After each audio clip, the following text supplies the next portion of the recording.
And welcome back, folks. It's been a hot minute, and this summer has definitely been hot.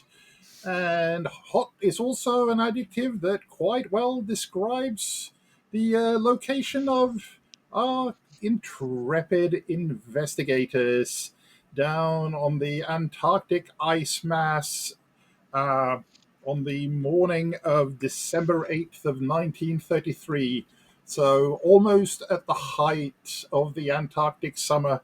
It is an absolutely scorching 15 degrees Fahrenheit, even maybe just minus single digits Celsius. And there are just so many fires that have been put out over the last day, literal fires at the camp, um, the old lake camp. So, to provide a little bit of backstory, um, from the view of the group that's at lake camp, before we get into the characters. Um, so, a few days ago, at the start of December, a combined three different groups flew off up into the high, dark, foreboding peaks of the Miskatonic mountain chain to go and explore further. Um, they were gone quite a while. Then, on the early afternoon on the 5th, there was a major earthquake that um, caused untold damage. It brought down your radio antenna. It caused the fuel store for the aircraft to catch fire, which then spread to most of the tents. Also, it collapsed the cave of former Professor Peabody, trapping the two geologists in the team inside. Um, so you were basically facing an uncertain future with no real fuel source, no way of contacting uh, anything outside the camp. You're a good 200 and some miles away from the coast, and your shipborne help. Likewise, the members of the German expedition are more like 700 miles away from their home base, so neither really uh, were within easy reach of a an escape attempt. And even if an intrepid set of dog sledders were to be able to reach the coast, it's not like anybody at the coast would be able to really do anything to help out. Um, you were therefore quite happy when you all of a sudden, in the early morning hours of the 6th, heard aircraft engines overhead, as you saw one of the two planes of the expedition that had gone up into the mountains fly overhead and pass the camp by. Um, about 6 hours later, so early evening, a second smaller plane. This time you recognized one from the Lexington expedition, also flew overhead.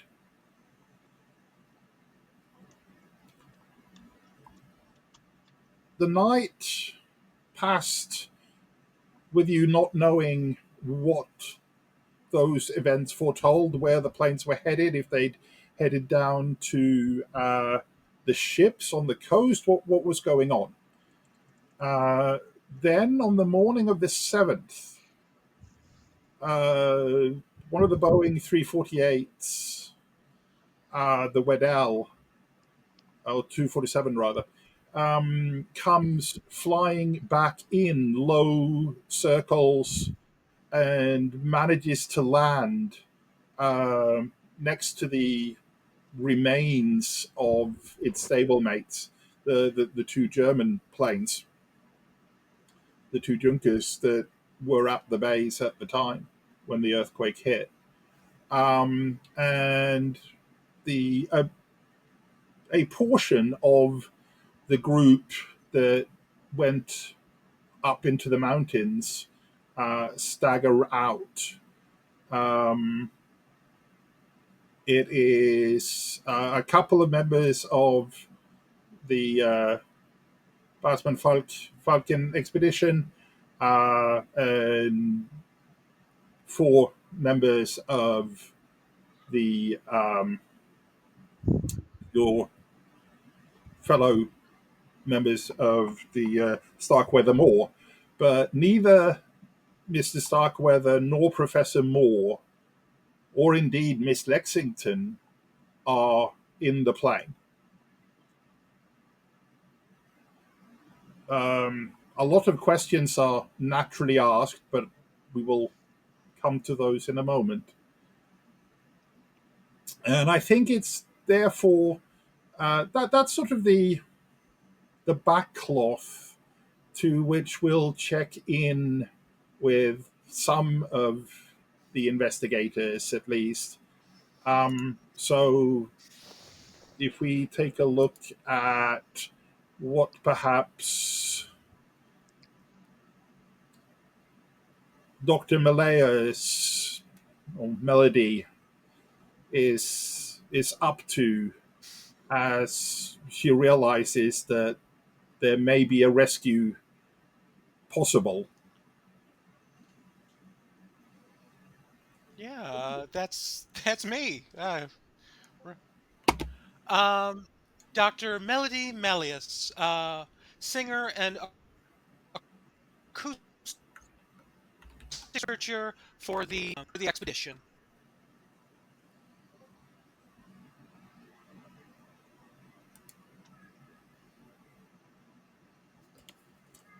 Oh, Oh, perfect. So we have the singer uh, moving across to see um, what is Dr. Stoddard up to, assuming that he's actually managing to make it out of his tent, since there's just so much going on out there. So apologies for being a little behind due to storms I missed last session. So I came in preparing to be Leonard and went, oh, we're back at base camp. Um, Stoddard has been stuck this whole time kind of between staying busy and doing his work and the intense discomfort that comes from doing the work knowing what may be coming to him. The the good the good part about that, if I don't close my window, is that he can focus a bit on the biology part of things a little bit more because we have had some stuff there. But uh he's been trying to keep busy and having a lot of nightmares.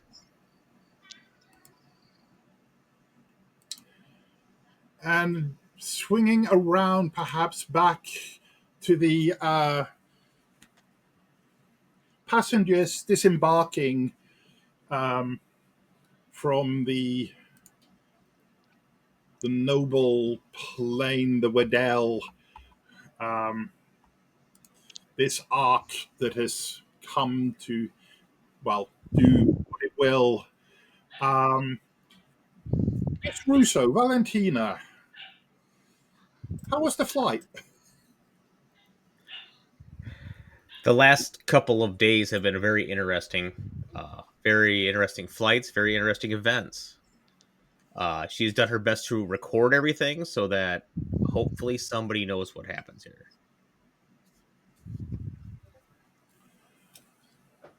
And speaking of happening, um, Dr. Tremblay, or ex Dr. Tremblay, um, how many how many duplicates by now of everything are you probably seeing? Um, you know, I go to the flask whenever I need to, which these days is all the time. But yeah, I'm making it through day by day, drink by drink. Still willing to help people, though, I will say this, because I think we can all get the hell out of here.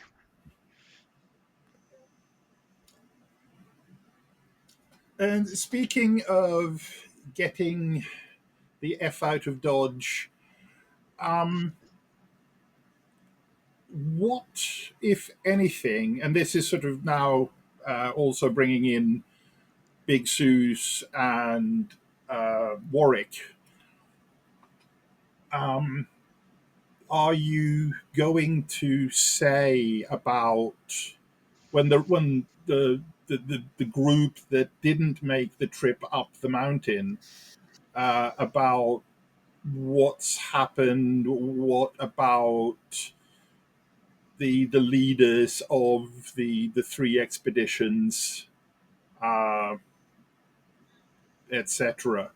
Um, what's your take on what happens next?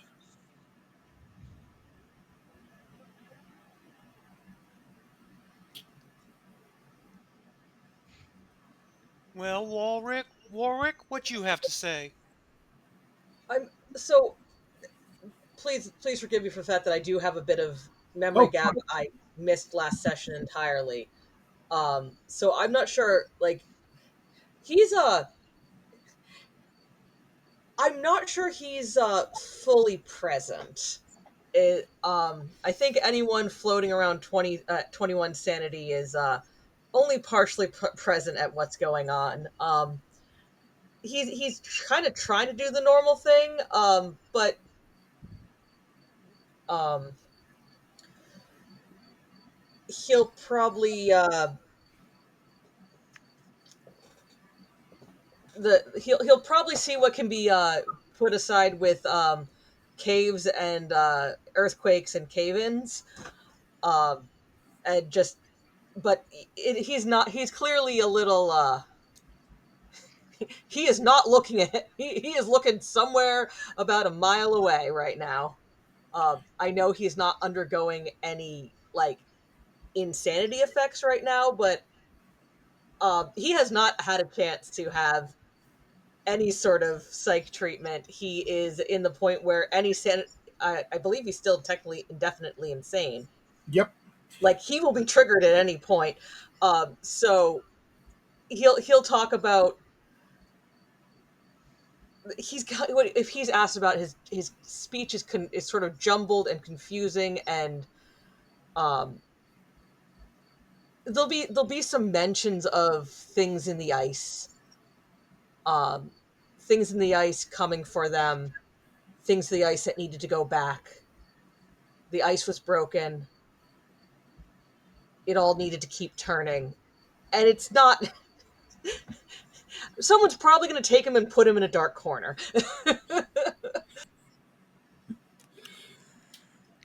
Being that Big Suze is only slightly saner than Warwick at this point, but definitely has her own personal mission.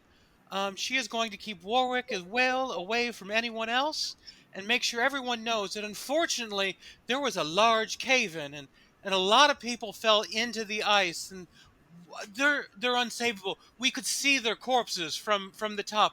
There is no reason to stage an attempt to receive their bodies, and there is no reason to return to that area.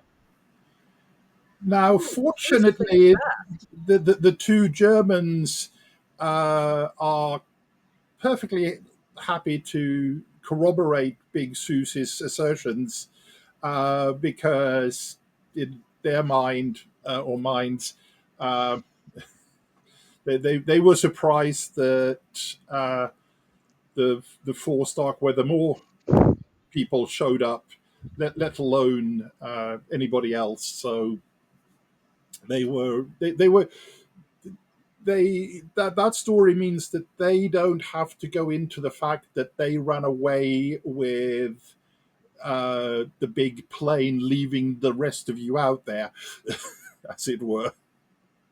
Yeah, I suppose we aren't throw we are they they have reason to play along since we didn't throw them under the bus. Good thinking, Tom Boy, on that one. Um,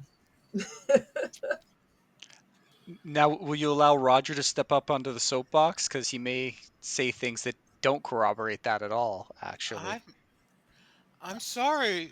I'm sorry, Dr. Tremblay. You have an issue with the sauce. I'm not for sure you're seeing things quite clearly. Okay. Maybe the DTs. It may be any sort of issues. May have been snow blindness. I'm just gonna, as I take another swig, I'm gonna tell everybody there's some scary shit out there, and all I'm gonna say is we're never going back. Now let's get the hell out of here. I don't know what I saw. Cave in, whatever the hell you want to call it, flying things that scooped up people. We got to get out of here.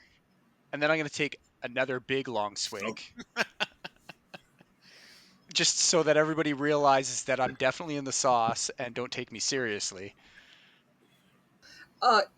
if Warwick reached out to take a swig, would you share? Oh, absolutely, sir. I applaud you for joining me on this adventure. Kind of mumbles, don't want the frostbite to get worse.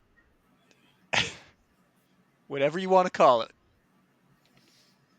What about you, Valentina? What are you saying? Valentina is kind of watching all this happen because she's very curious as to what story you are all presenting. She kind of figured that Warwick and Suze would, that's what they would say. And she kind of was hoping Tremblay would be a little more vocal about what he saw. Valentina's lost a lot of sanity, but she has not had a bout of madness, really. So she thinks she has everything together.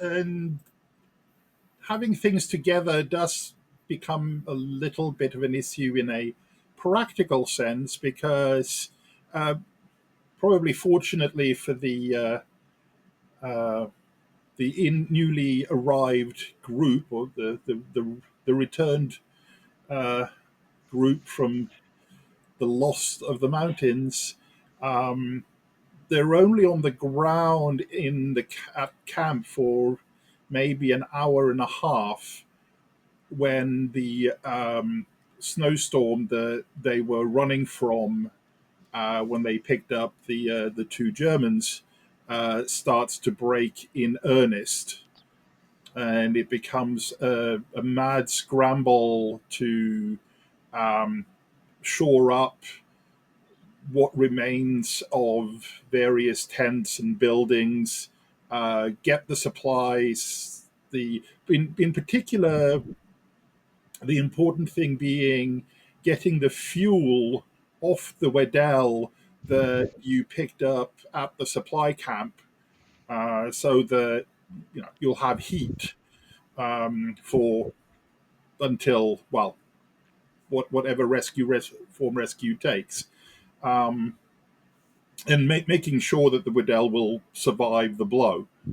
Um, so I think I'm going to ask everybody, so both sides of the party, so all eight, as it were, to make Arctic or winter survival rolls, just to get a sense of how well the camp is doing. Polar, right? Polar, yeah, Polar or Arctic? Yeah. either will work.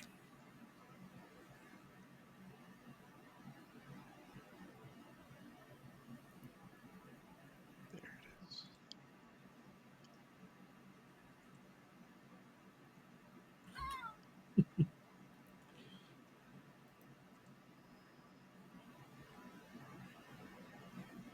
That's a So both lot. my boys rolled over 60. Um, and I might have enough luck to bring those to successes, but it'd be most of it. I'm not going to worry. I wouldn't worry about luck on this one. This is more how bad a blow is it? And apparently, it is a really really bad blow. Um, no great surprise that uh, Roger isn't too aware of it um, in his warm corner, and now that he's come back to his extra secret and extra secured stash of supply that was left behind here when you went on the plane trip. And of course, well, Sue's almost a hard success. If you want it to be extreme, I will pay the luck. I have Um, plans during a snowstorm, I if will that's take, what you want to do. I will take you up on that. All right. Uh, Let me. What is an extreme is a 7. I rolled a what? A 19. Yep. So 12 So that points. would be 12 points. Okay. Cool. So the storm lasts for probably about a day and a half.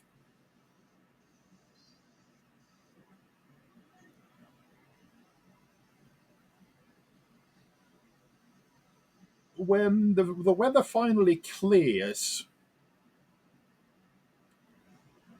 there is no sign of Big Sue's, or indeed the two members of the Basmeier Falcon, the German expedition, who came back down from the mountain. Um, the camp itself is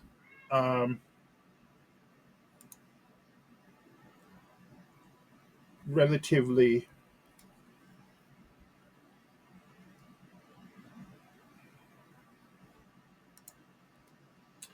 um, secured. Uh, this is, of course, the during the fire. The fires have been put out at this point. It's been, yeah, especially in the snowstorm, but it gives you some idea of just how little remains of the original camp. Um, the the Waddell is fortunately, other than being snowed under, it's clear it out, and it seems to be fully functional, or at least for a value of functional. Um, you have now two pilots, since one of them had remained back at base camp. One of the Germans, and you've got the the one who flew you back in the Waddell. You the camp has come under the unofficial leadership, as it were, of um,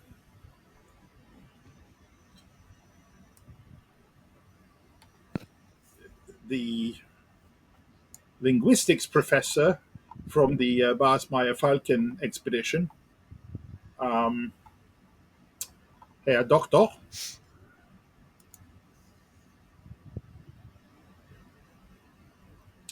and you're basically, well, you're all brought into the main um, campsite as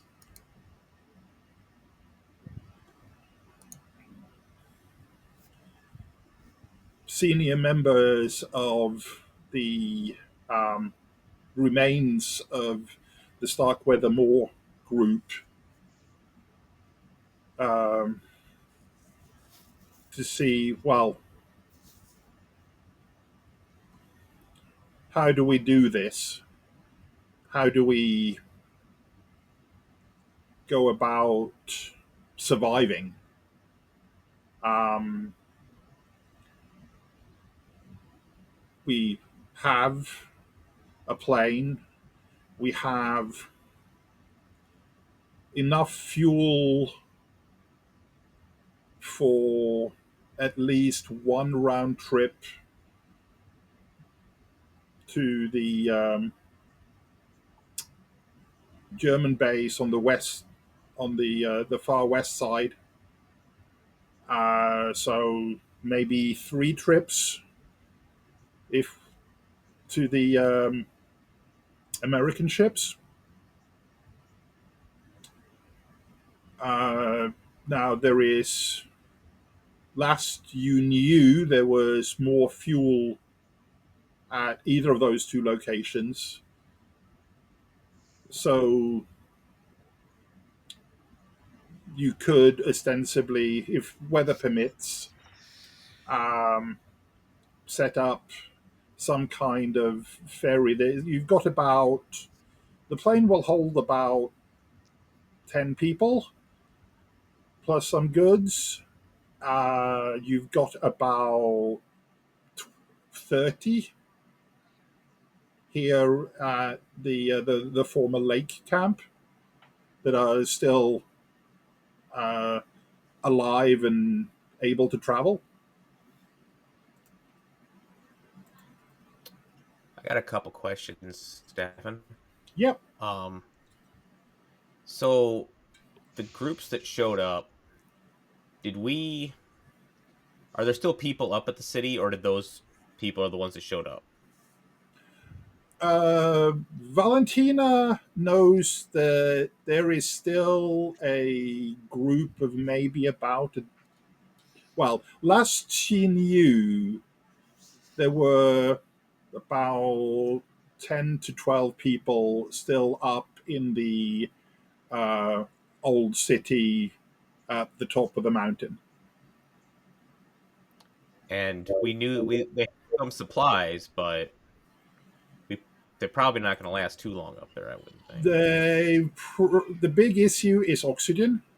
Hmm. Uh, you reckon that they had probably about a week. And that was a couple days ago, at Yeah. least. Okay. She would definitely voice her concerns on that. That we can't just leave those people up there.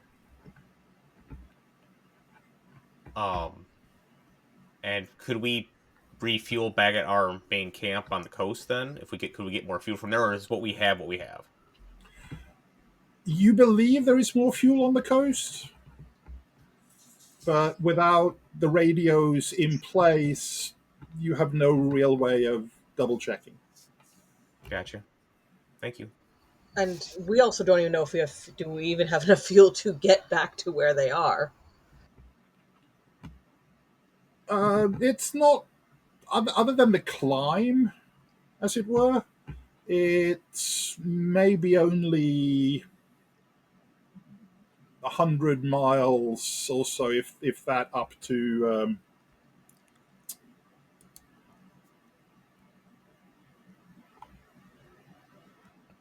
the camp.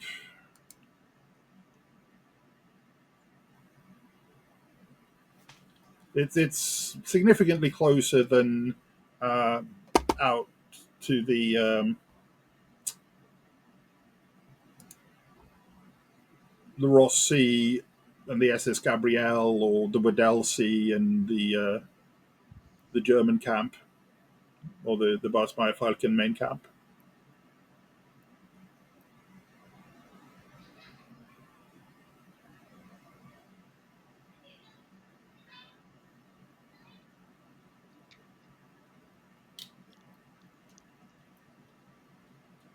I will say this: if you want to go back there, Valentina, Roger is not going, but I will volunteer Stan to go. He thinks he's bored and thinks like, I don't understand what's going on and what all the ruckus is. Oh, you're muted If only there. so. Yeah. If only so many people fit on the plane. If it's 10 to a dozen, and there's 10 to a dozen people up there, we probably can't send too many people up there if this is going to be a rescue mission, right? Right. So I just don't want to leave a dozen people to die up in the cold stuff that we saw up there. Stan latches onto your leave him out in the cold. I hate the cold. Let's help Mm-hmm. them. Mm-hmm. Stan is in. I mean, Dr. Malleus has been very tired of staying at the camp. She knows all sorts of interesting adventures have happened out there, and she hasn't seen any of it. And there is, of course, that odd, always there in the background, mysterious whistling that seems to come down from the top of the mountains. Dr. Malleus is so bored she's been singing along with it. And Roger's gonna have another drink.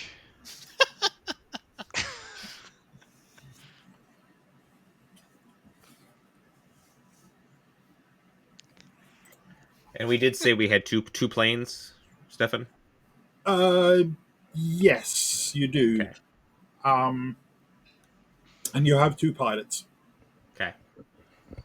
One crew. I sorry to suggest splitting the group, but one crew to try to get people down, one crew to start trying to shuttle people back to the nearest exit camp. I don't care. Leonard does not care whether it's the German or the American, as long as it leads to a way off Antarctica. He's good. That's Valentina's vote, is split it to, one on a rescue mission and one ferrying people. I would prefer they ferry to a place that could have fuel. That way we can see if make contact, bring back a radio, maybe. As far as Herr Doctor is concerned, he last he knew there was fuel at his base on the Weddell Sea. Um, but he accepts that the base, the two beach heads down on the Ross ice shelf are significantly closer, and the last anybody here knew a couple of weeks ago, there was significant fuel reserves there as well. Um, Now, whilst he feels that it is mostly imperative that he gets in contact with and can arrange things with the main Basmaier Falcon base. Um, it may be that just from an expediency viewpoint, um, starting off by going down to uh, the Starkweather Moor and the Lexington bases on the Ross Ice Shelf might be the slightly better bet.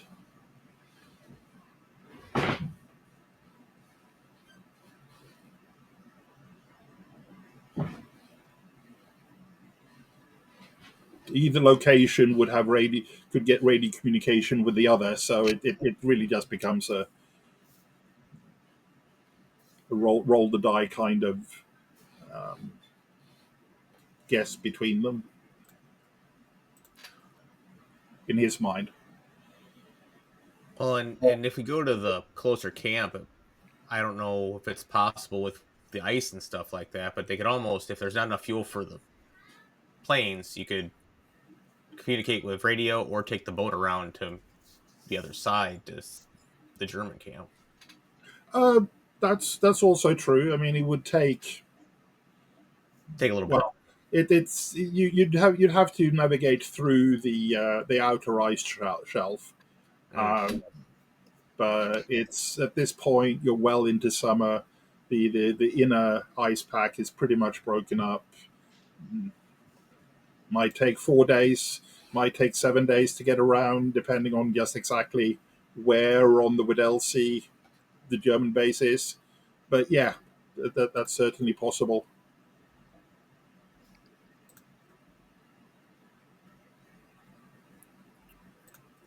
And as you say, you could always radio ahead and say, Hmm. we're coming, meet us halfway or whatever. I think that Warwick again. I mean, he may not be coming across the clearest, but uh, he's going to. So Tegan does not care which option we choose. Leonard is going to um, express concerns about how much sabotage and equipment malfunction we've had, and therefore think the closer location is probably the safest bet for getting as many people in and out as possible. Um, I think Stoddard might have concerns about the fact that the American expedition has had more sabotage than the Germans have, um, and actually wonder if they're the safer camp to go to because they seem to have had better luck this whole time.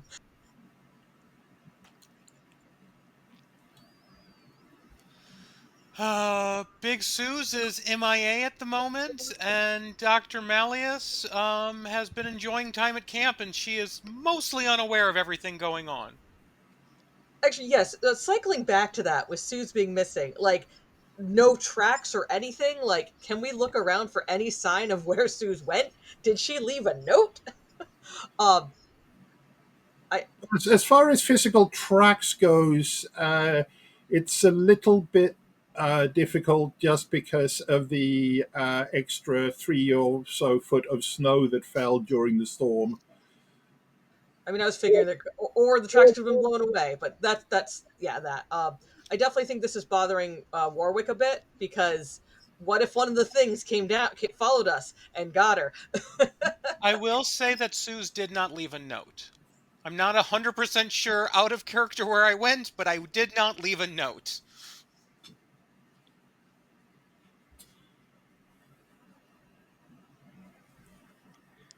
Can I, as Roger, get a feel for how people are feeling about the expedition? Are they ready to leave? I, like Uh, for real, ready to leave? Because I feel like I've been pushing this for like I since don't day know. one. Yeah, so I don't feel like this is real to me. It just feels surreal. Like people want to go now. Um, I think as far as the overall general expedition and the, uh, the leadership of now being the Basmeier Falcon group, it's having gone through the earthquake and resulting camp burnout. The general feel of the camp is that it's not sustainable as a camp at this point, and But therefore, they want to leave Antarctica though, right? They don't want to just without the camp, what is there to do? Um, they came here to explore, to find um, new mineral resources, to find you as far as the Starkweather Moor expedition goes, you you found the remains of the Lake expedition. Um, you sent out the wires across the world of fantastic creatures having been discovered, um, and the sheer majesty and awe of Antarctica. Um, So there's not a There's whole no lot reason to of. stay. Yeah, I mean, the Germans do want to stay on and push on to try to find something to make their expedition worthwhile, as far as bringing something good back. But on the other hand, they're pragmatic. They they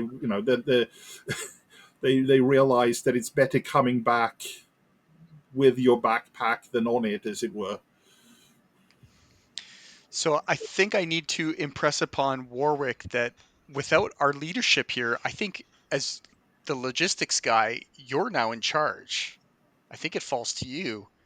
So I think you need to really start driving this to get us out of here. I'm saying this through slurring. Warwick, you gotta listen to me. You're in charge. Get us out of here, okay? It's coming Well, for me. Warwick probably listens in slur at this point, just naturally, so that works. Um, so if Warwick can get across to other people, hey, we're kind of concerned that Suze went somewhere. Is someone who can we have anyone like try to find traces because he is not a tracker. He will definitely take the we need to get out of here reminder because he definitely wants to get out of here. That hey, you know what I haven't checked in a while? Let's check, make sure the planes are in good repair. And he's basically gonna have that like that attention shift. Like I have told people about the thing. I need to make sure our way out is good so we can start going. Let's get ready to start going. Um, Don't worry about Big Shoes. She can take care of herself. so I don't know if you want me to actually make a roll on that or just narratively Um, he is off trying to do the thing. I would say if you want to make a social role of some kind, just to get a sense, we can get a sense of how well people listen to you as opposed to ignoring the madman.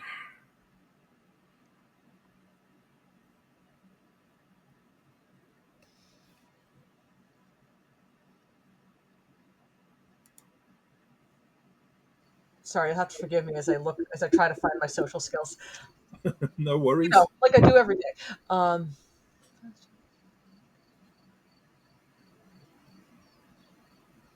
it's fast talk, persuade, charm. That's the other one. And I'm not. Or intimidate.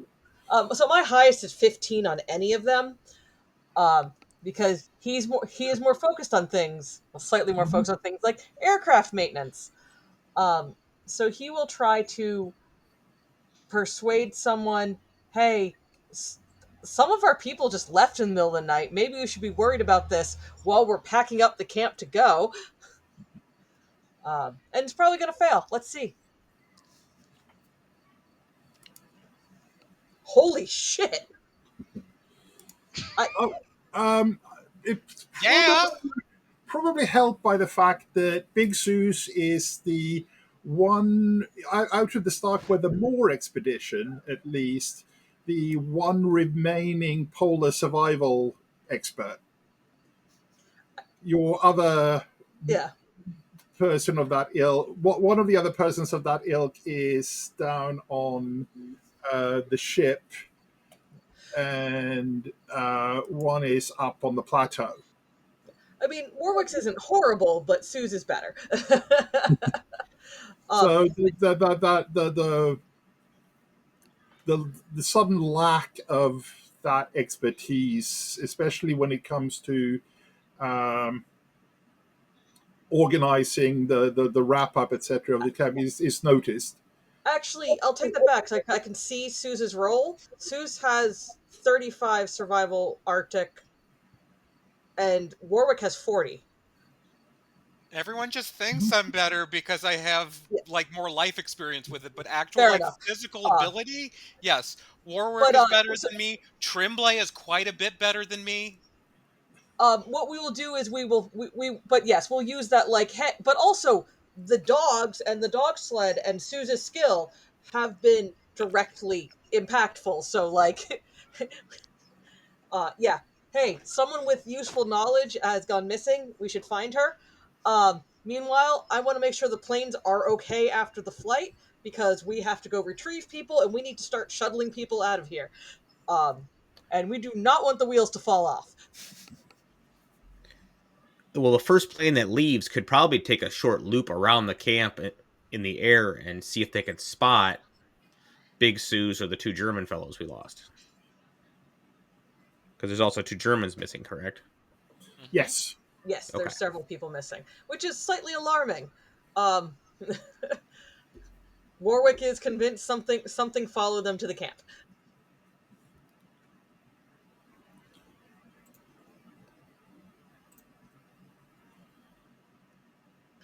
Um, RQ, do you want me to roll to see if for a maintenance check on the airplanes, Oh, yes, please. aircraft maintenance? Yep.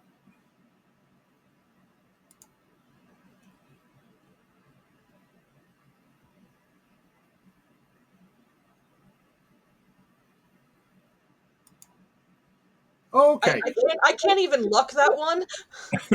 That's The good news is it's not a crit fail. cool. I Um, was to say that's perfectly fine. That all that means is that things just take 3 times as long as you reckon they normally should. It's the cold. It's constantly having to take breaks to go and get checked over for frostbite. It's ports on the engines that you try to get into to see the state of um, fuel injectors, etc., and you just can't. You don't have the fine manipulation to be able to do it at what you feel like should be normal speed. So it's gonna take a day before you give the first plane a green light, as it were. Honestly, with everything, I Leonard, I was actually figuring the cold was part of it, but yeah, having planes in working order, I think, is very important. So unless someone like basically chivies him off it, that's what he's doing. He's making sure we are in ship shape to to ship out.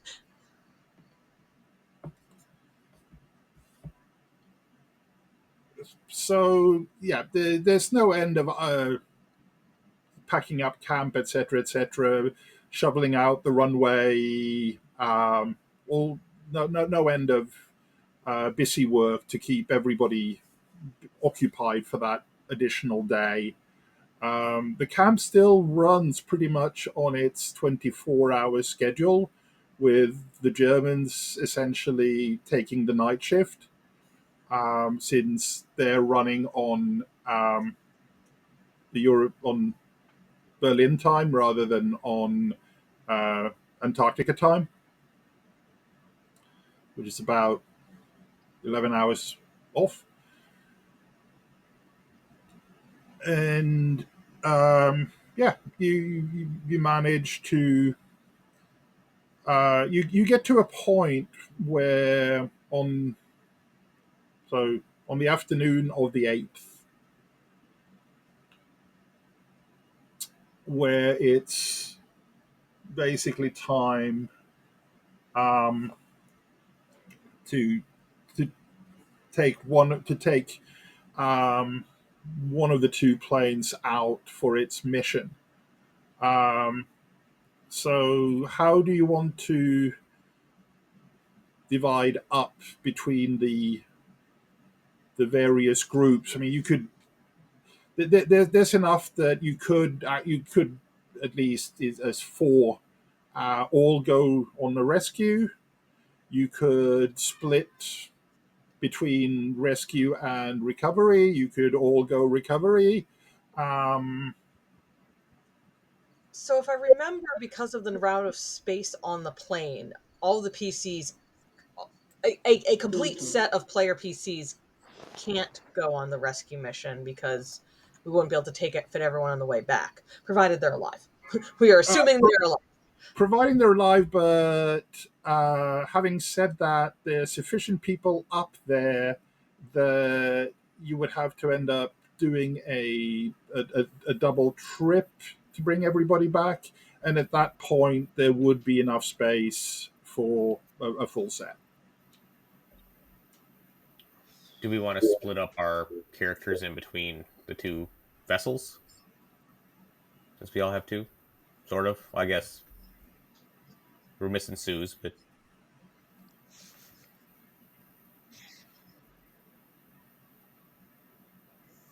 So we're right now looking at the split is rescue mission, and are we starting to ferry people out yet, or trying to find Sue's is the other thing? I thought it was ferrying. The finding Sue's was just going to be like, see if you can spot them kind of a thing as you're leaving, is what I was thinking. But We won't leave without her. How about no, that? But right now we got to start ferrying, getting things moving. That is Roger's understanding of what needs to be done. Um, if we are looking at doing a set and set, Warwick would be trying to be on the outbound. Stoddard would be willing to go up to try to retrieve them. If if that's what we're looking at doing. If we're just running one set, I'll run whichever one is the mission we're focusing on. Dr. Malleus definitely wants to go on the rescue side of the mission. They'll need a doctor, and I'm not going. So yes. I'm very much a medical doctor, so we're good. Valentina is going on the rescue mission, and Noah can help ferry people and try to be useful.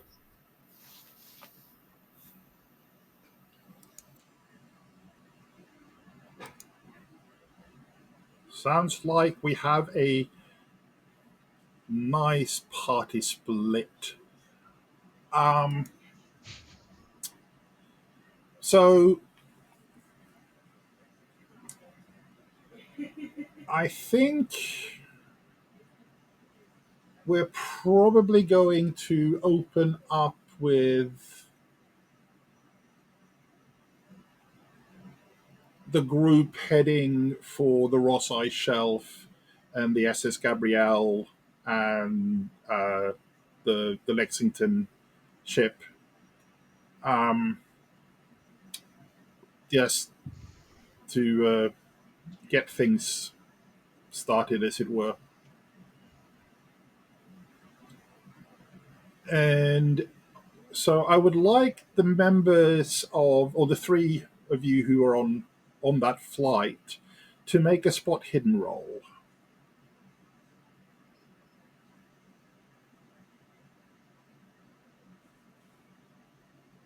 This is the going away flight.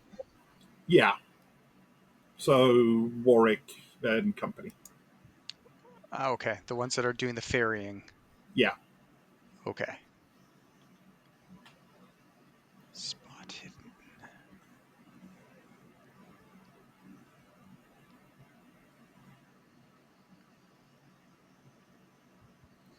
So Warwick's only 7 off. I'm cool with spending that luck.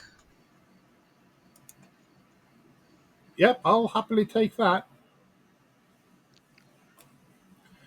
So Warwick is sitting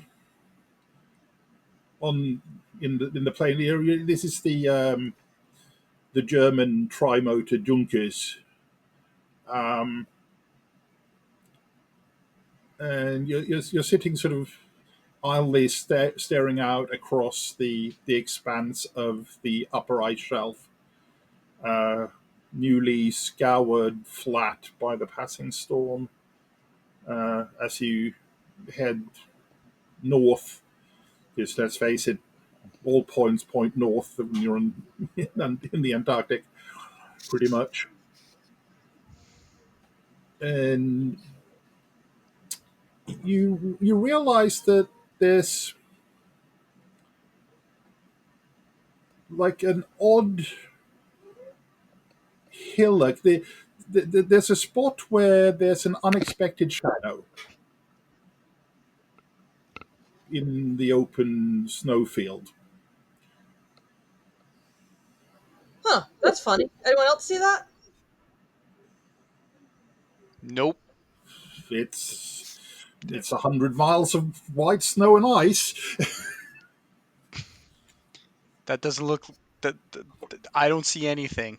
Is it a boat? Is it the boat out of here? I don't see it.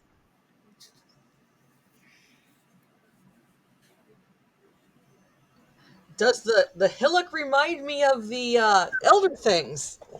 Not so much. Well, Does this look like a Big Sue's campsite, or does it look like another burial mound? it looks. It could possibly be some. It's reminiscent of the cairn back the remains of Lake's camp. So like a grave. Yeah, It- Oh, uh, there's that moment of it. Mm, he kind of gets a little as that sets through. He's gonna get a little less excited about what he saw and goes, "Oh, yeah, no, it might have just been one of those. Must have just been something. Might have been something left by one of the earlier expeditions." I'm gonna look at the thing that I don't see, and I want to see if it's moving. it's stationary. I don't see a thing. Yep, I'm okay.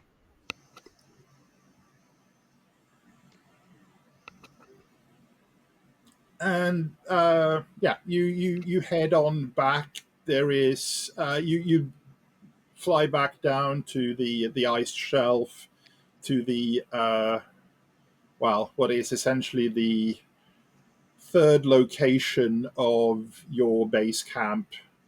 Um, but it's still there. It still has a usable runway. It still has a good radio mast. And of course, you've got the Gabrielle um, lying just a little bit offshore with its long wave communication antenna to that can talk back all the way to the um, the radio port just outside of Arkham, where Peabody is probably awaiting the latest word of of his friends. And there is, as it were, much rejoicing at the at you coming back in and horror at what has befallen, and you start offloading people, or the group there starts organizing extra supplies, some extra fuel, um, some spare radio equipment, um, yeah, general sort of make the camp viable whilst you're doing the recovery of everybody. So we then switch to the Riddell, the trusty Boeing 247 that is about to set on off up into the turbulence and go for the climb up the impossible height of the Miskatonic mountain chain. Um, at least as you know it. Um,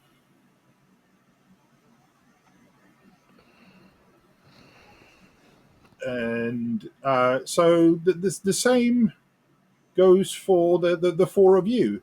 If I could have a spot hidden roll as you make your way towards the dark and foreboding massif.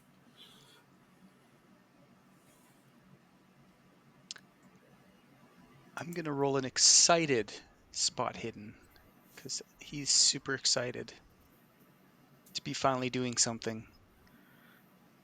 I don't know if it's good or bad, but Valentina saw it. Oh yeah, Missed by 30. I'm going to burn luck for to see it. Okay, so Dr. Malleus has the same sort of sees something just out in the distance that has an odd shadow to it. Valentina, um, well known for being the member of the expedition that actually carries a pair of binoculars, um, takes a closer look and does indeed see a seems to be quite recently prepared marker can.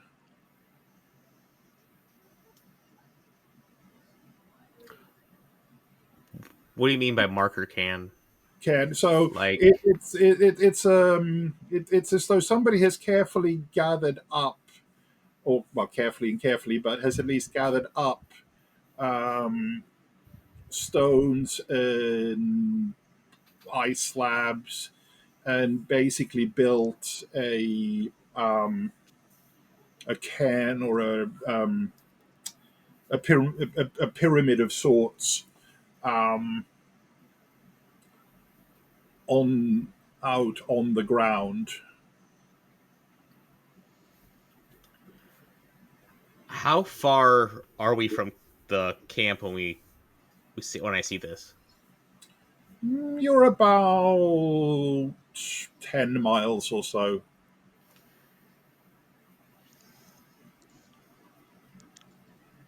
Do I know what this is, or is it just like somebody made a marker for like is it like somebody putting stones on a beach that say help, or is it just you know what I mean? I don't know if you would get context here. Um, it does have a lot in common with the cairn that was raised over the um remains of the original lake expedition by their survivors. So just more bodies is what we're probably thinking. Yeah. All right, I'll make note of it, and I will actually make a journal entry for it as well, like rough Okay. positioning and stuff like that. I'm not gonna make a stop to go check it out. So Sounds good.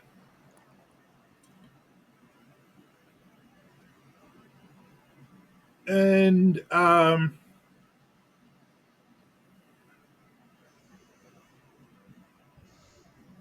it is a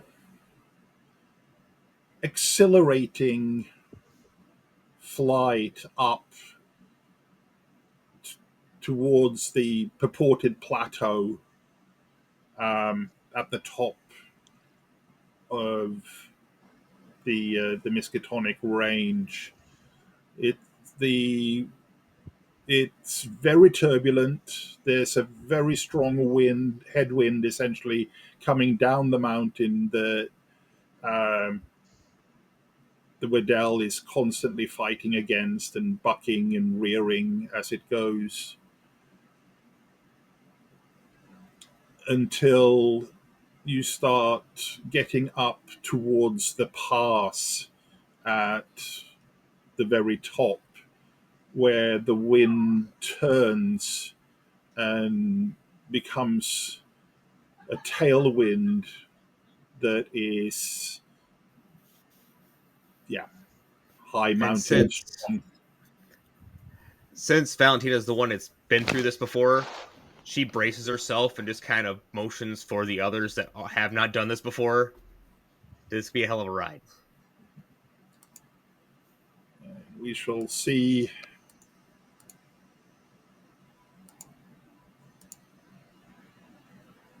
what kind of ride it is. However, your able pilot manages to somehow control the rocket ship that the Waddell basically becomes as it speeds up by at least 100 miles an hour, shooting over the through the walls of the canyon of the entry onto the upper plateau.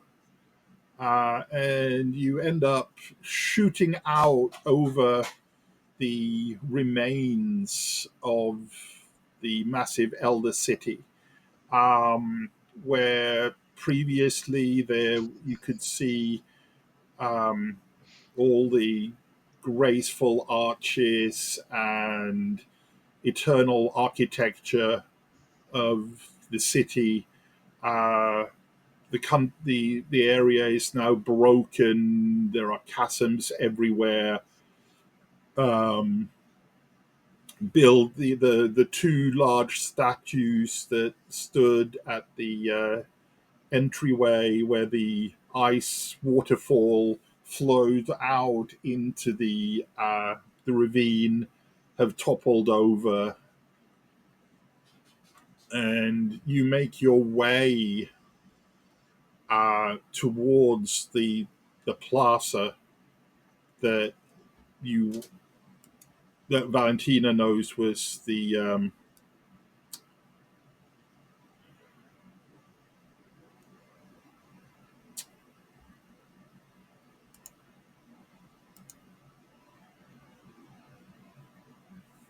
was where you last saw the people that you left that were left behind, or that it's basically where you're expecting to go and hopefully find them again.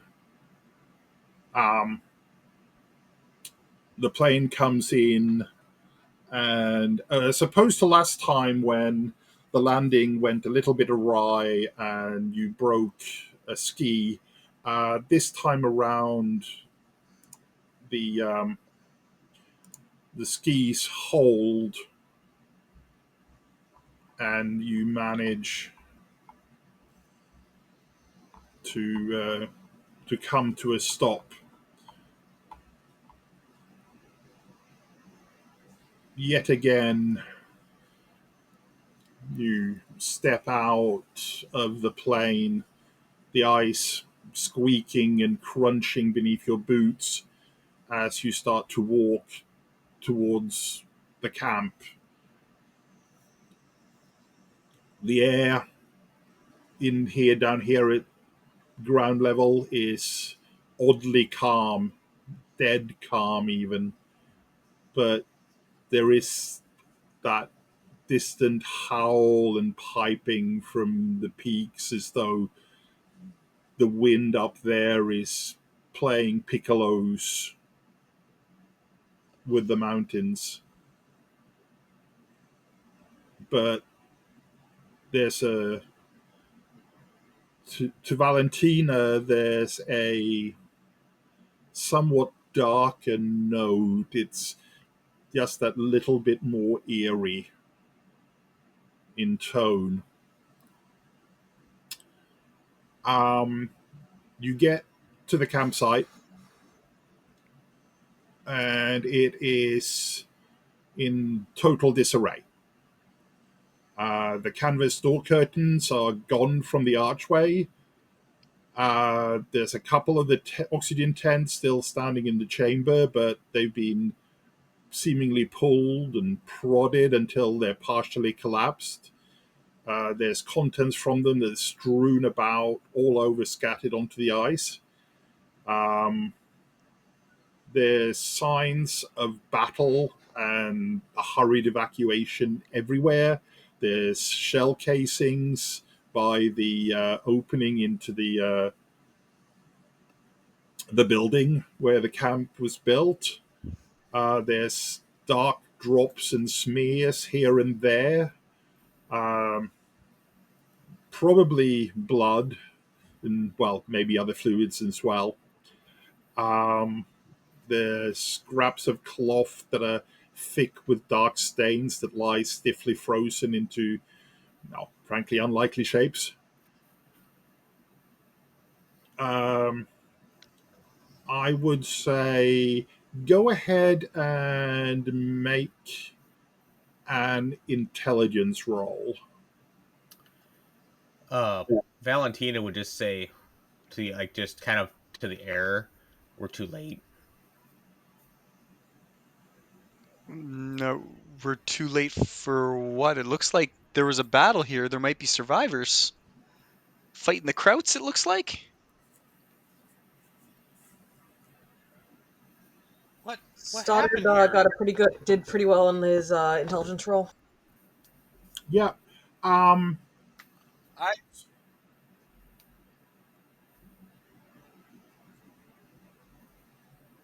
so both Stan and Stoddard are struck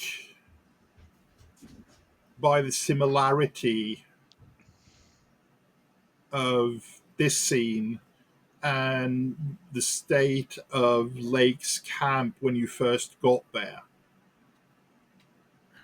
And that realization that what happened to Lake's camp and uh, the viciousness of the attack of the Elder Ones down there looks like it could have happened up here.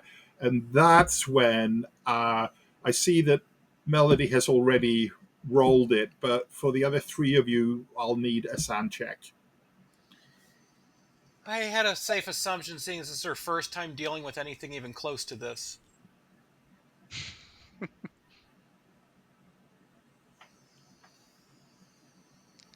Yeah, yeah, yeah, yeah,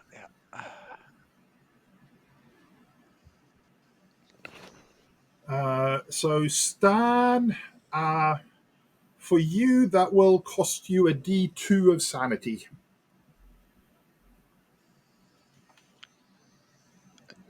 I roll 1d2. Yep. Flip a coin. That And or odds or evens. it allows you to roll a 1d2, so Yep. You've lost the 30th of your sanity, sir. yeah. That's why I kind of kept him in the back till the end, because he's not going to last. Valentina immediately like starts looking around, like taking a bigger circle around the camp to try to Mhm. figure out where everybody went. So So you do find off to the side a staked out rough canvas rectangle that was staked down into the ground. So part of what used to be the tent wall of um, one of the oxygen tents, and written with a, well, looks like a tar brush or something like that, is Lake's monsters attacked camp and plane. We have moved into the cylindrical tower ruin a quarter-mile northeast at the end of the angled canyon. Watch out and stay armed. They fly more. yeah, without even realizing it, there's a 38 in Valentina's hand as well,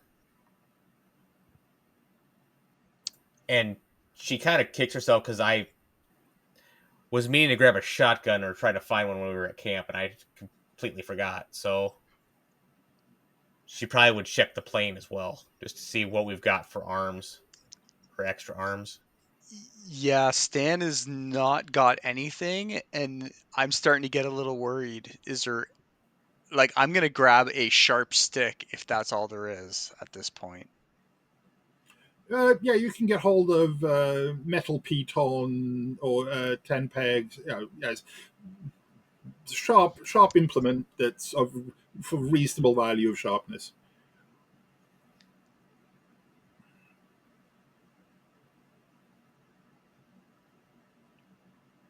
Was there any rifles or shotguns in the plane, Stefan? Um, I would say go ahead and make a luck roll. Oh, that's actually not bad. That's not my sanity, so.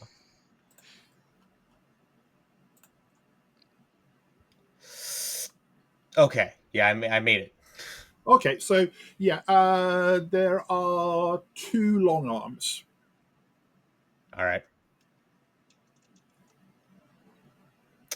Stan, you know how to use one of these? A rifle, yes. I'll hand you one of them. What caliber is it?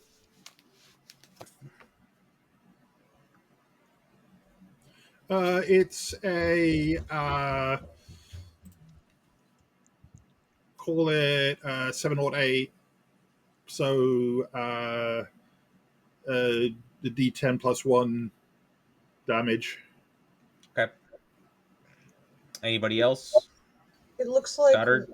Stoddard. He has a handgun written down on his sheet, so I think he's got one. Okay. Doctor?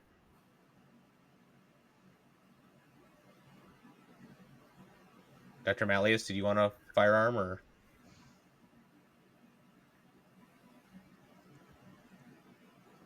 I can't tell if you're muted or not. I mean, I can't hear you. Sorry, I've been having a lot of weird lag. So I reach into my bag and I pull out a 38 special and I go, "Oh, I'm prepared to protect myself if the need be." Okay. Can I use a rifle? 1 second.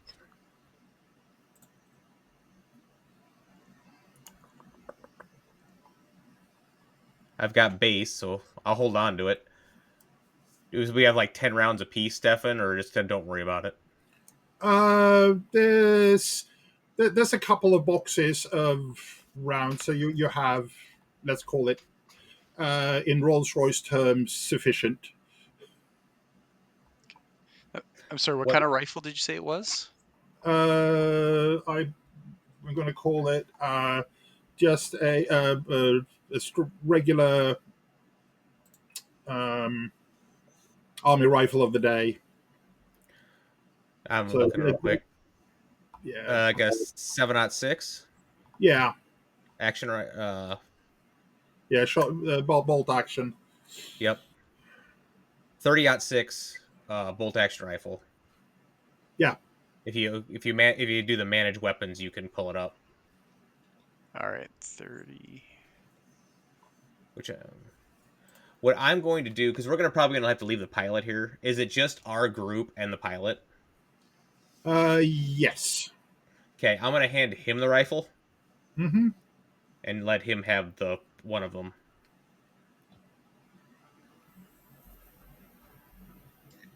And then I'm gonna start heading towards where they said the tower was.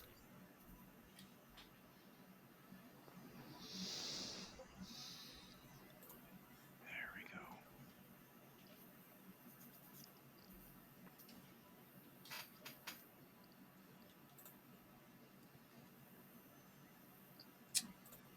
go. Okay.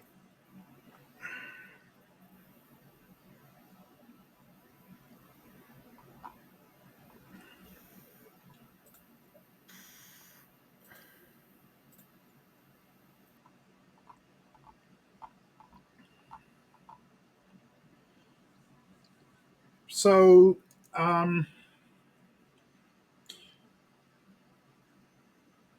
so you look around, and you do indeed see um, a ways away across the mostly no broken and cracked ground, um, a tower where, with Valentina's binoculars, um, you do see a um,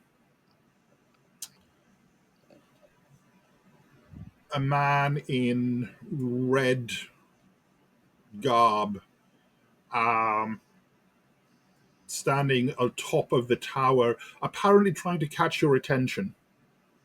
As in, he's waving at you. I'll What do you wave mean back. by red garb? It can't be Santa. This is the wrong poll. I I mean, is this like explorer's clothes or like some big It, fancy robe? sorry, yeah, it looks like he's in uh,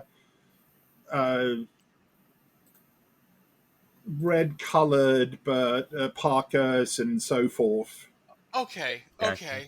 We're cool. I just Not suddenly decided there was like a red cultist just like standing out on a rock. Well, That's why no one's found Santa's workshop. It's on the wrong. We're looking at the wrong pole. That makes sense. Uh, but I do wave back to that. I have seen them. Do they get Okay. more frantic, as in like run away? Like, is it? Well, you're Yeah. Okay. Just good. Good. Good. Good. Good. She'll hustle along. okay. So you start to hustle along, and you've gone oh, maybe 100, yards or so. You left the plaza itself and headed up into the streets and the buildings um, that lead off it. Now, in doing so, you occasionally do lose sight of the tower, but it's you know which way is forward and which way is back, so you keep your navigation basically. And it's as you come to the end of the plaza that from over the other halfway across the other side of the plaza, as you happen to look back, you see these three forms that Valentina has dreadful memories of rise up and start to fly at quite some speed up towards your plane. One of the forms is carrying some kind of, well, something quite large and bulky underneath it as it flies along. It's not Big Sue's, Does is it? this look like something that Stoddard's been disassembling, or is these are the other creatures? Yes, it appears to be a live version of what he was disassembling. Um, Should Warwick or should Stoddard make a sanity roll? I think you all four should make a sanity roll at this point. Um, Valentina is obviously not going to take quite as much just because this is not the first elder thing that she's seen. She's failed, but the sanity's probably like realizing they're going towards the plane, and we need to stop them from fucking with the plane.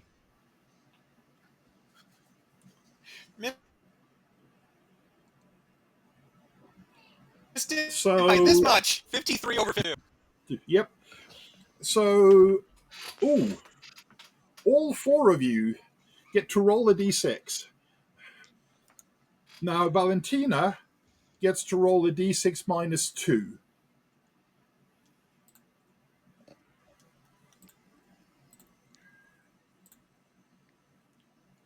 Oh, 0. Or is there a minimum of 1? Given Valentina being Valentina, that's a 0. Okay. Well, that didn't take long for Stan. So I think Stan gets to roll. I don't think Stan has to roll. That throws you Stay, all the way over, doesn't it? I'm stay, I'm stay. already indefinitely insane. That's not even temporary. That's indefinite. I just needed 6 for the session. Stan wanted to be where the action was, so Yep. Stan wanted to Yeah, join he everybody doesn't. else. He doesn't even need an intelligence roll to try to persuade himself. Um, Does he get his insanity ability?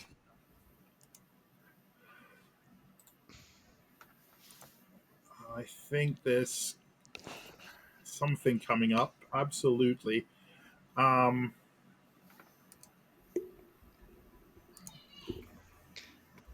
So this big giant of a man suddenly starts screaming in the most highest pitched scream you've ever heard.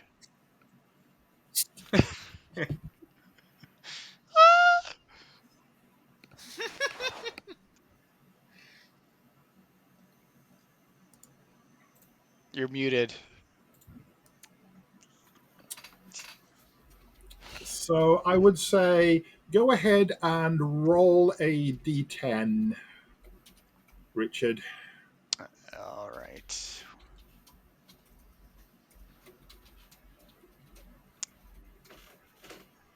Ooh. That's good, right? Only good things happen. Stefan made a noise that's either very good or very bad.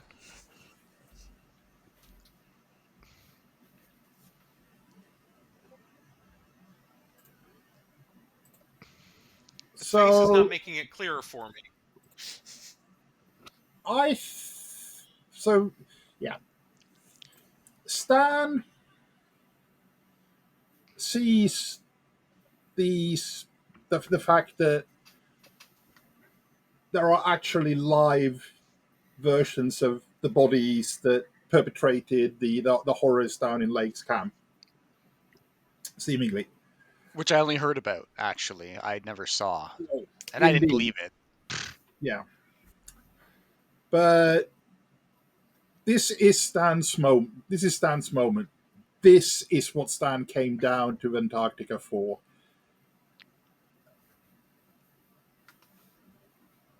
For a short while, you are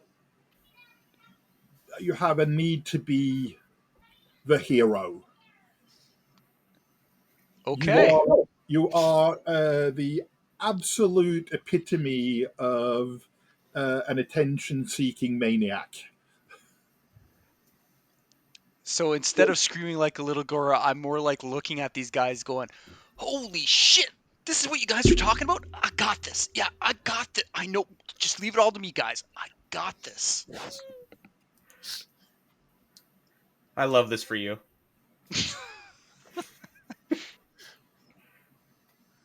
No one's died yet.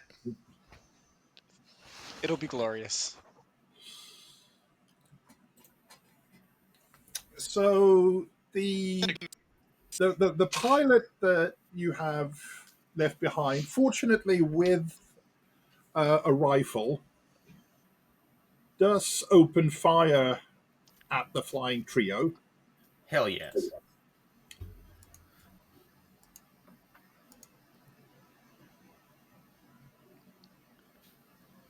Go And on.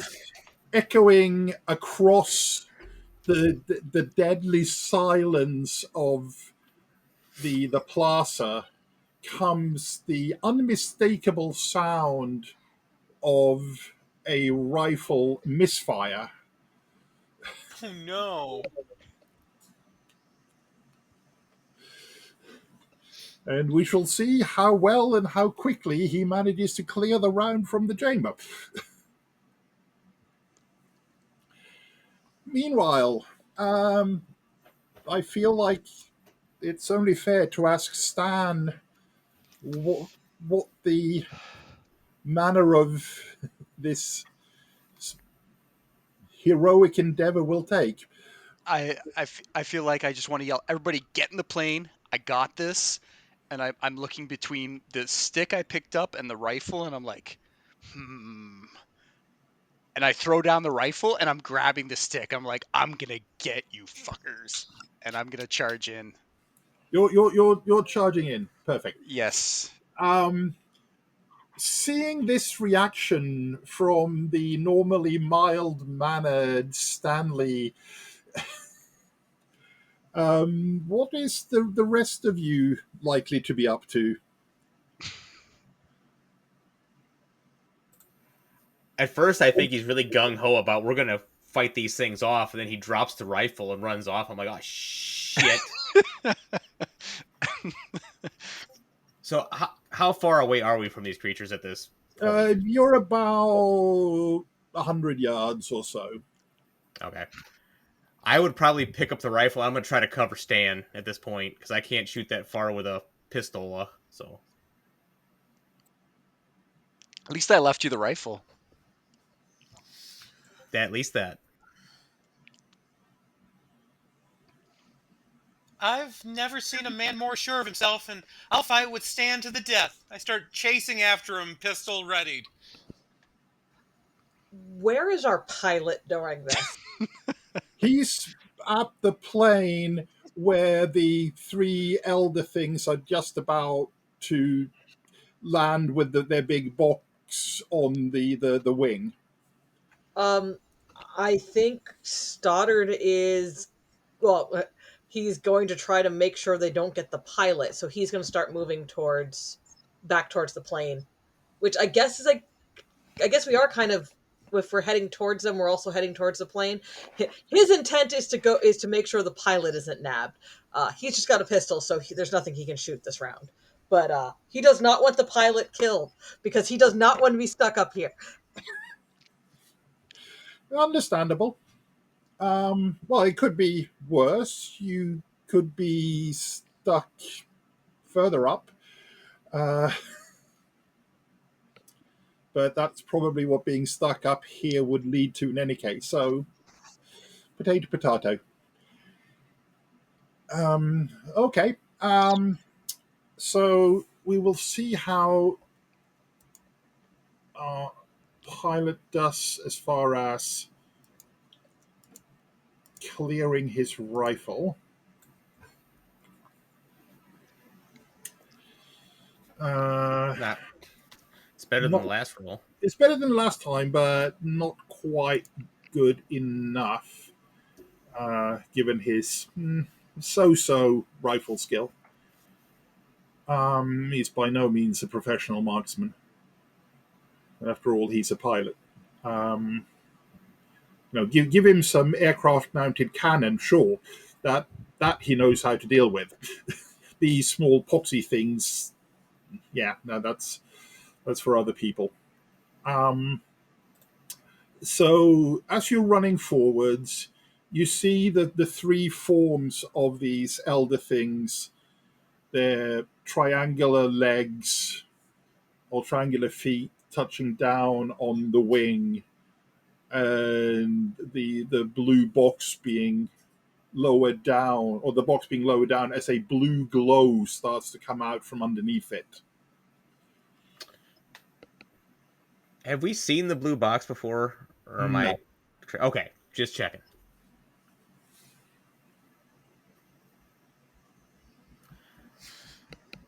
I mean, as soon as So, Valentina can, she's going to take a shot at one, so. okay. The the elder I, things I, I think have at the this box point been we're blank? we're we're in rifle range at Okay. least. So It says the range on those things is 110 yards. It does. yep. I'm not going to spend 30 luck, though, so. Okay, but a bullet sings away and quite clearly at least catches the attention of two the two of the three things that aren't actually handling the big box. Mhm. I Um, mean, are they so just trying to get away with this box? Do we just let them do that, or? They brought the box, I believe. yeah, They They're brought the doing box. something. We want the Yeah, they're box going to. now. I'm thinking about shooting the box. I'm I'm I do not know what to do in character or out of character. It's out of character. so as the group of you continues to advance with Valentina stopping just the ones to raise a rifle to her shoulder and fire off a shot in the general direction before starting to sprint again. Um, the pilot is still fighting, trying to clear the rifle. The bolt action has completely jammed. Um,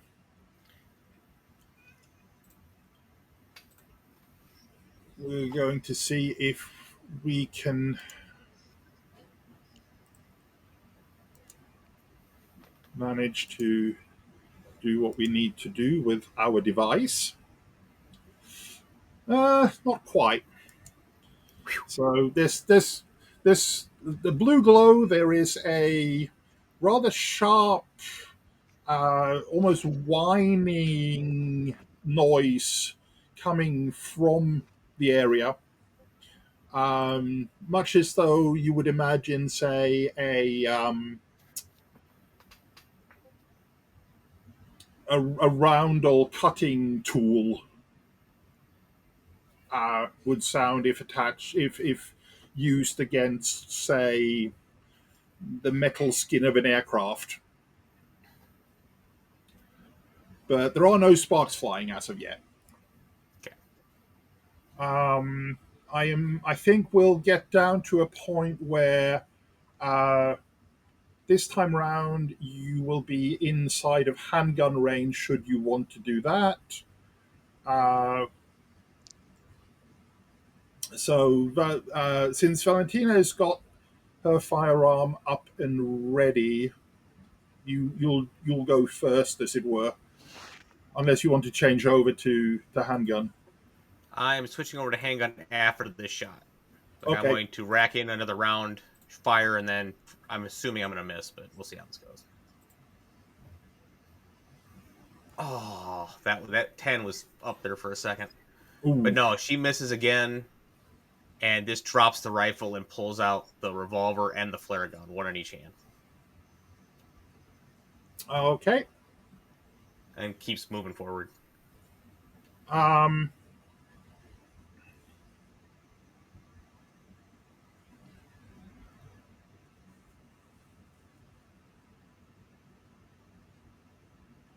So let's do the good doctor, since he's probably got the dexterity over Warwick. I have an 85, so probably.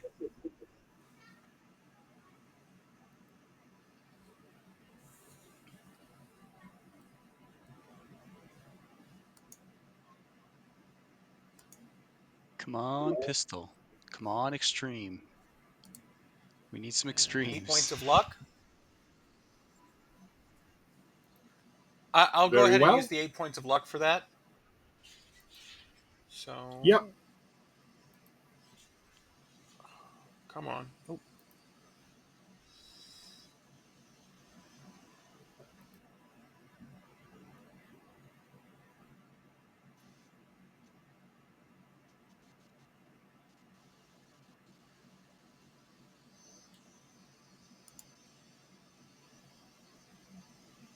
You.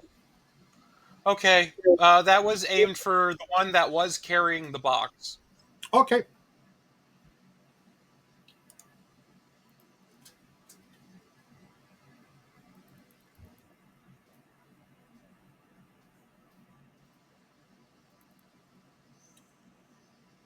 And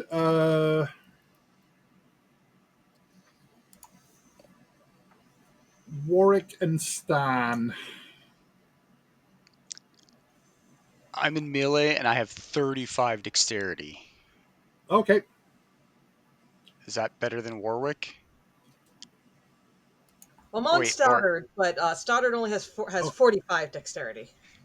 you're pretty zippy. You should go. So he is going to use the handgun,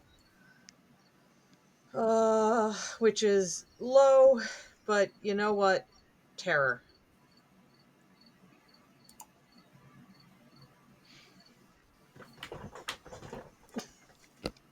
Yes. I would say be sure to give that one a tick. I mean, who knows if he'll survive to roll advancement? But yes, I gave that one a tick. Natural damage. 1 second.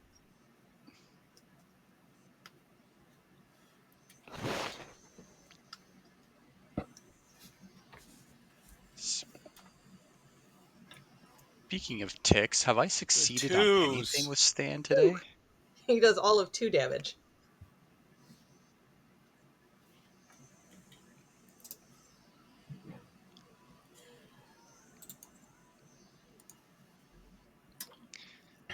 So it's as you're starting to you've run up, so you're about 10 yards away from the plane and the three elder things standing on top of or flying just over the wing when Stan's bow runs out.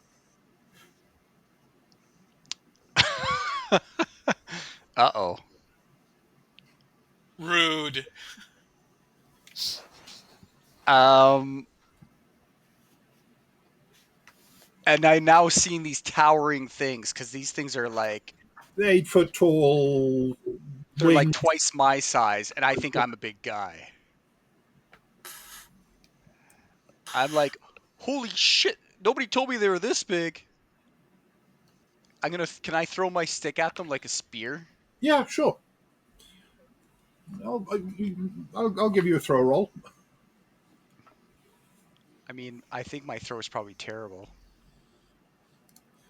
Oh, it's one of those things that I think people base throw very is like rarely put points in. So,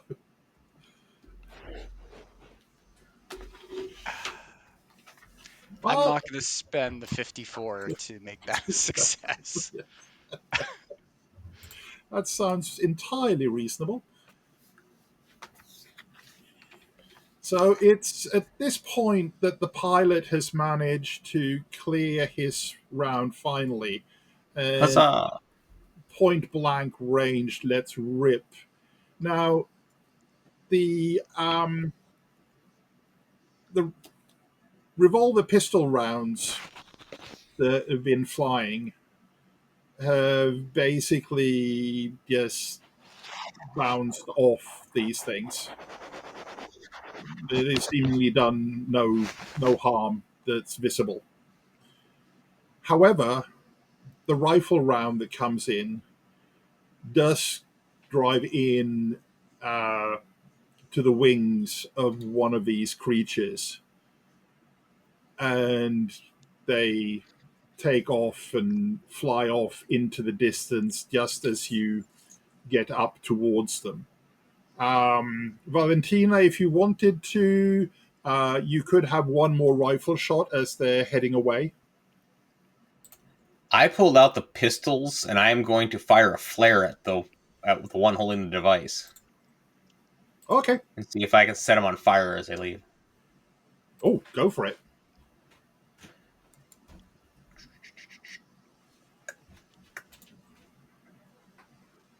Fuck. No, it's a hard no. Um, so from It that, was I take it was scary though. yeah, you're not spending 51 points of luck. I'm No, taking it. no. So you do send up a signal flare just in case people weren't sure where you were, and but it does help drive off uh, the three elder thing as they fly off, and you get to the plane and you see that there is quite a bit of metal damage to the top of the wing. It's within the realm of being repairable because it's as if it was basically some large square cutting tool of some kind, but they hadn't managed to penetrate down um, through the metal. But there is still quite a bit of um, abraded metal and sharp edges and so forth that would to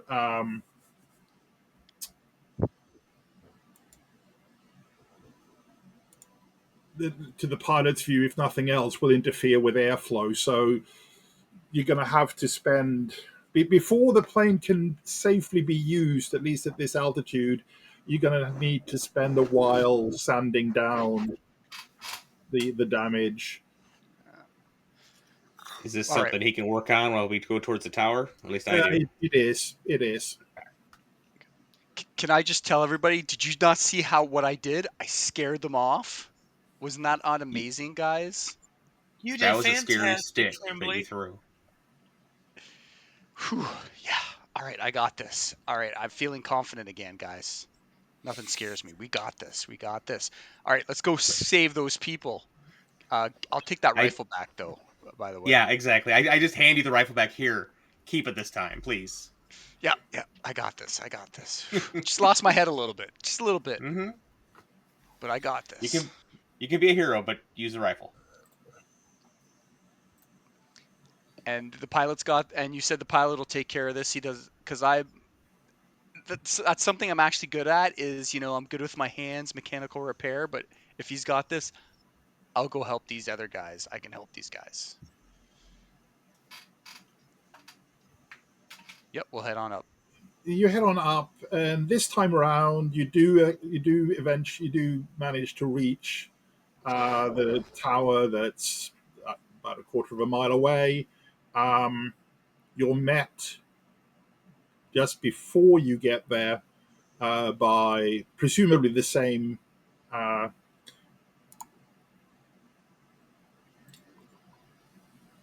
the same man. Knows Patrick Miles, um, who's very happy to see that you've got rifles. Um, Pistols, he says, just doesn't seem to bother them. Um,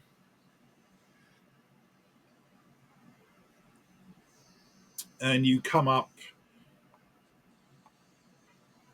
to the what is in reality the first and most easily reached ruin that's large enough and secure enough to house and defend a group without being open to attack from above. Um, the ice around here is fissured and uneven and strewn with great loose stones that was presumably shaken loose in the collapse of the greater structures to either side. Um, the path follows a narrow ice slick ledge that angles along a small crevasse about 6 feet below the level of the surrounding ice. So you're going down this narrow canyon.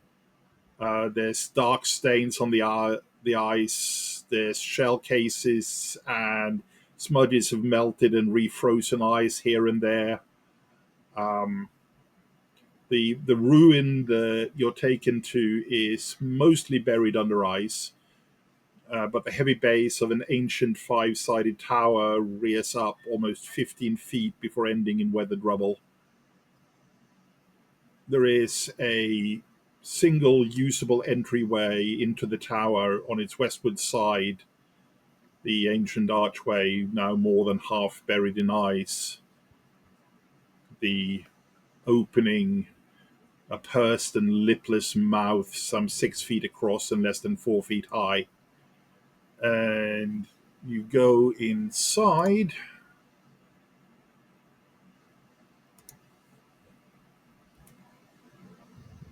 To be greeted by Professor Moore, sitting on a supply box. You walk up to him, and as he moves, I would like Melody to make a medicine roll, please. Okay. Or indeed, anybody who wants to can make a medicine roll, but I figure Melody is the one likely to.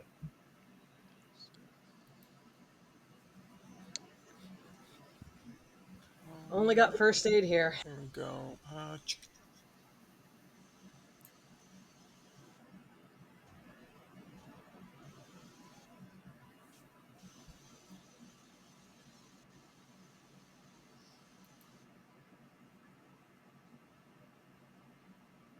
That'll do it. Okay, so you recognize immediately that he has probably broken a leg and had it be fairly primitively splintered just from the way he's moving. Okay. Um, he thanks you profusely for coming up here and well, you we've been they Lake's creatures they came and attacked us at the other camp, and this was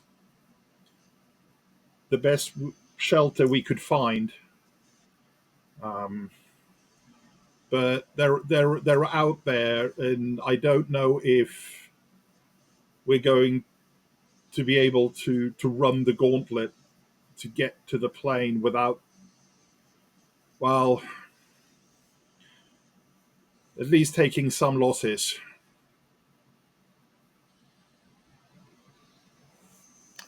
I don't know. We have some rifles. I think we can make it to the plane all right. We just got to have a positive attitude about this, and we'll make it just fine. How many are there of them left total? Uh, there are a total of, let's see, one, two, three, four, eight. So you could, given eight, the four of you plus the pilot, you reckon you probably could fit everybody in the plane, sort of. It wouldn't be comfortable. People would, it would be standing room only. It would be more comfortable than being left behind. Absolutely. But it's with the reunion of the investigators with Professor Moore that I think we close for tonight. And we will see next time how or if anybody manages to make it out of the Forgotten City. Thank you all for playing tonight. It's been a joy as ever, and we will see you all next time. Good night.